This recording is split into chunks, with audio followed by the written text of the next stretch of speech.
If you want to get instant text alerts from your automations, today I'm going to show you how to set up Zapier SMS notifications step by step. This is a super useful workflow if you want to get notified when something happens in Google Sheets, when a form is submitted, when a lead comes in, or when any other trigger fires inside Zapier. It's fast, beginner-friendly, and once you build it once, you can reuse the same idea for tons of different automations. And before we jump in, if this tutorial helps you out, make sure to hit the like button and subscribe for more simple tech walkthroughs just like this. Alright, let's get into it. First, go to Zapier and sign into your account. Once you're on the dashboard, the first thing you want to do is click Create It. This is where you start building a new automation, which Zapier calls a Zap. After that, click on Zap Workflows so you can begin with a fresh workflow from scratch.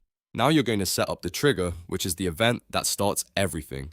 Click on Trigger and then search for an app you want to use as the starting point. For example, you might choose Google Sheets if you want a notification whenever a new row is added, but you can also pick any app that fits your use case. Once you find the app, select it and continue. Next, choose the trigger event. This is the exact thing Zapier will watch for, like a new spreadsheet row, a new submission, or a new update. Pick the event that matches your goal, then log into the connected account if Zapier asks you to. After that, follow the connection prompts and make sure the account permissions are correct. Once your trigger is connected, move on to the action step. Click on Action, because this is where Zapier will actually send the SMS. In the app search bar, type SMS by Zapier and select it. This built-in app is what makes the text message part possible.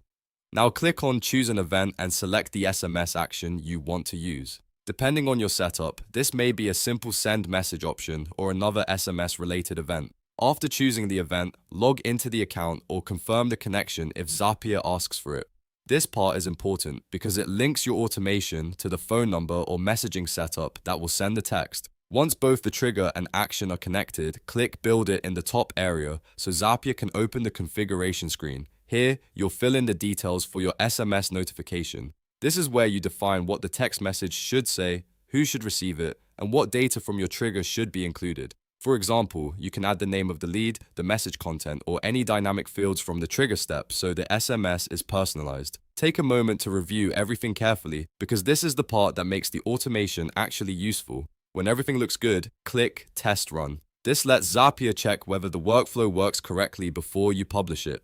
If the test is successful, you should see confirmation that the message or action was sent properly. Testing is a really important step because it helps you catch mistakes before your automation goes live. Once the test works, click Publish. That's the final step, and it turns your Zap from a draft into an active automation. From that point on, whenever your trigger happens, Zapier will send the SMS automatically without you having to do anything manually. So now you've successfully set up Zapier SMS notifications. You've created a trigger, connected the SMS action, tested the workflow, and published it so it can run in the background. If you want more tutorials like this, make sure to like this video, subscribe to the channel, and turn on notifications so you never miss the next walkthrough. Thanks for watching, and I'll see you in the next one.